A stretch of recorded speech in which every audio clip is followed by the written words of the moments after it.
Hello friends, welcome to Runjun Kitchens and Vlogs. Saute অসমীয়াৰ আদৰৰ বিহু ভোগালী পালেহি কিন্তু আজি মই আপোনালোকৰ ওচৰলৈ সৰু মাছৰ ৰেচিপি এটা লৈ আহিছো আৰু সেই মাছটো হৈছে মই দেখুৱাইছো আপোনালোকক এয়া গৰৈ মাছ এই মাছটো খাবলৈ মই স্পেশালি খুব ভাল পাওঁ আপোনালোকে বা কেনেকুৱা পায় জনাবচোন মোক আৰু এই মাছটো হেল্থৰ কাৰণেও ভাল স্পেশালি ইয়াত ফেটছ নাই সেইকাৰণে খোৱাটো খুবেই দৰকাৰী মানুহে যদিও নাখায় কিন্তু খাব লাগে আৰু আন ইনগ্ৰেডিয়েন্টছৰ ভিতৰত মই দেখুৱাইছো পালেং শাক লৈছো এমুঠি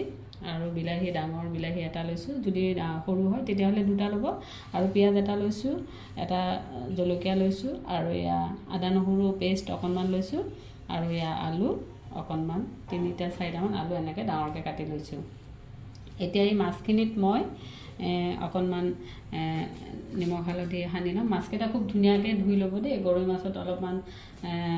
বিজুলৰ ভাৱ এটা থাকে খুব ধুনীয়াকৈ নিমখ চিমখ সানি পেলাই ভালকৈ ধুই ল'ব এই আমাৰ মাছখিনি সানি লৈছো ভালকৈ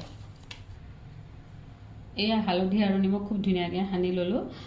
এতিয়া মই ভিডিঅ'টো নেক্সট ষ্টেপলৈ আপোনালোকক লৈ গৈছো এয়া মই গেছত কেৰাহী এটা অলৰেডি বহাই দিছোৱে আৰু তেলো দিছো তেলটো মই মাষ্টাৰ্ড অইল ইউজ কৰিছো আপোনালোকে মাষ্টাৰ্ড অইল ইউজ কৰিব গতিকে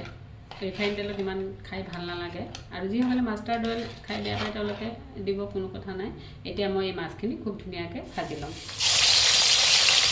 এতিয়া মাছখিনি প্ৰায় ভজা হৈ গৈছে এনেকৈ মাছখিনি অলপমান ভাজি ল'ব বেছি ঢিলা হৈ থকাতে নমাই নথব ভালকৈ ভাজি ল'ব এই আমাৰ চাউলখিনি ধুনীয়াকৈ ভাজি ল'লোঁ এতিয়া নমাই দিছোঁ এয়া মই মাছখিনি নমাই থলো এতিয়া কেৰাহীত তেল আছে গতিকে পুনৰ তেল এড নকৰো বেছিকৈ তেল নালাগে দিবলৈ এই ৰেচিপিটোত এতিয়া মই ইয়াতে জিৰা গুটি কেইটামান ফোৰণ দি দিছোঁ লগতে এই পিঁয়াজখিনি দি দিছোঁ আৰু কেঁচা জলকীয়াটো দি দিছোঁ এতিয়া এই পিঁয়াজখিনি অকণমান ফ্লেমটো বঢ়াই দিছোঁ এতিয়া মই ইয়াতে অকণমান আদা আৰু নহৰু যে পেষ্ট কৰি লৈছো এইখিনি দি দিছো এতিয়া এইখিনি অকণমান মই ভাজিব লাগিব ইয়াৰ যিটো কেঁচা কেঁচা গুণ আছে সেই গুণটো মাৰিব লাগিব এয়া আদা নহৰুখিনি ভজা ভজা হৈ গ'ল ইয়াৰ যিটো কেঁচা গুণ আছিলে সেই গুণটো নাইকিয়া হ'ল এতিয়া মই ইয়াতে আলুখিনি দি দিম আলুখিনিও মই দি পেলাই ভাজিব লাগিব আৰু লগতে অকণমান হালধি দি দিছোঁ তেলতে তেতিয়া কালাৰটো খুব ধুনীয়া হয় এই আলুখিনি অকণমান ভজা ভজা হ'ব লাগিব এই আলুখিনিও খুব সুন্দৰকৈ ভজা হৈ গৈছে এতিয়া মই ইয়াতে বিলাহীখিনি এড কৰি দিম এই বিলাহীখিনি দি পেলাই লগে লগে মই ইয়াতে নিমখ দি দিম তেতিয়া বিলাহীখিনি সুন্দৰকৈ মেচ হৈ যায় এতিয়া মই বিলাহীখিনিও খুব ধুনীয়াকৈ ভাজিব লাগিব এয়া বিলাহীখিনিও খুব সুন্দৰকৈ মেচ হৈ গৈছে আৰু এতিয়া মই শাকখিনি দি দিম এতিয়া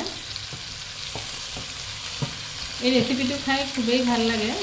গতিকে আপোনালোকেও এনেদৰে ঘৰত বনাই খাবচোন ৰেচিপিটো বনাবলৈ একেবাৰে চিম্পল আৰু ইজি হয় কিন্তু কথাটো কি হ'ল মানে আমি আলুখিনি দি পেলাই কিমান সময় ভাজিব লাগিব বা বিলাহীখিনি দি কিমান সময় ভাজিব লাগিব বা আদা নহৰুখিনি কিমান সময় ভাজিব লাগিব এইবিলাক সময়ৰ ওপৰতে নিৰ্ভৰ কৰে ৰেচিপিটোৰ সোৱাদটো সেইকাৰণেহে সেইখিনি ভাবিয়ে মই আপোনালোকৰ সৈতে শ্বেয়াৰ কৰিলোঁ আশা কৰোঁ আপোনালোকে খাই ভাল পাব আৰু এই শাকখিনিও মই অকণমান ভাজি ল'ব লাগিব জুইটো আপোনালোকে ল' মিডিয়াম ফ্লেমত দি থ'ব এতিয়া মই ইয়াতে অকণমান মছলা গুড়ি দিছোঁ একদম অকণমান জাষ্ট দেই সেইটো অপশ্যনেল হয় আপোনালোকে যদি মছলা খাই বেয়া পায় তেতিয়াহ'লে নিদিলেও কোনো কথা নাই তেনেকৈও খাই খুব ভাল লাগে মই দিছোঁ আৰু মই মছলাটো একেবাৰে ঘৰুৱাভাৱে এয়া চাওক অকণমান দিছোঁ আপোনালোকক দেখুৱাইছোঁ এইখিনি দিছোঁ মছলাটো আৰু এই মছলাটো মই ঘৰুৱাভাৱে বনাই থওঁ আপোনালোকক আগতেও মই আগৰ ৰেচিপিবিলাকত কৈ আহিছোঁ মছলাটো হ'ল ধনিয়া গোটা ধনিয়া আৰু গোটা জিৰা আৰু জালুক এনেকৈ মই গ্ৰাইণ্ড কৰি পেলাই থৈ দিওঁ শুকান কেৰাহী এটাত প্ৰথমতে ভাজি লওঁ ভাজি লৈ পেলাই মই গ্ৰাইণ্ড কৰি পেলাই থৈ দিওঁ আৰু সেই মছলাটোহে মই ব্যৱহাৰ কৰোঁ এয়া চাওক খুব ধুনীয়াকৈ শাকখিনিও ইয়াৰ লগত মিক্স হৈ গৈছে গোটেইখিনি বস্তুৰ লগত একেবাৰে ইজি হয়। গতিকে আপোনালোকেও যিসকলে বনাই খাইছে তেওঁলোকেতো সোৱাদ ইয়াৰ নিশ্চয় পাইছে, আৰু যিসকলে বনাই খোৱা নাই তেওঁলোকে বনাবচোন, আৰু বনাই খাই কেনে পালে আপোনালোকে মোক কমেণ্ট ছেকশ্যনত জনাবলৈ নাপাহৰিব। এতিয়া মই ইয়াতে পানী দিব পৰা হৈয়ে গৈছে প্ৰায়।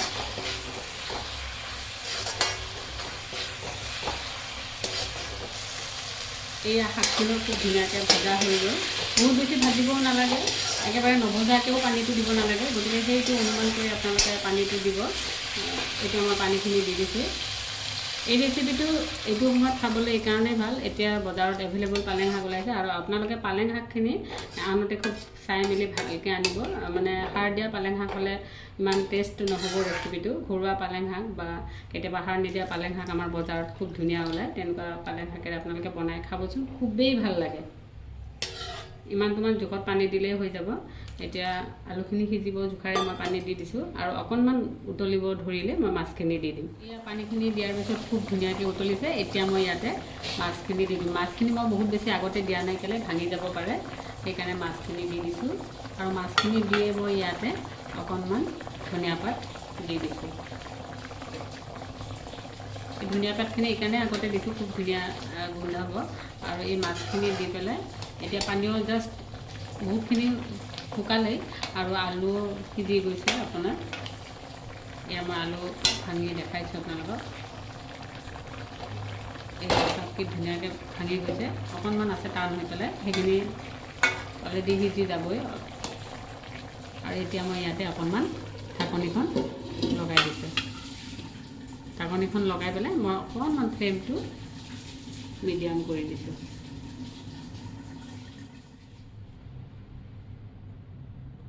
এই আপোনালোকৰ গৰম গৰম গৰৈ মাছেৰ সৈতে পালেং শাকৰ তৰকাৰী ৰেডি হৈ গ'ল। গতিকে আপোনালোকেও ফ্ৰেণ্ডছ এনেদৰে বনাই খাই চাওকচোন, আৰু খাই কেনে পালে আপোনালোকৰ অনুভৱ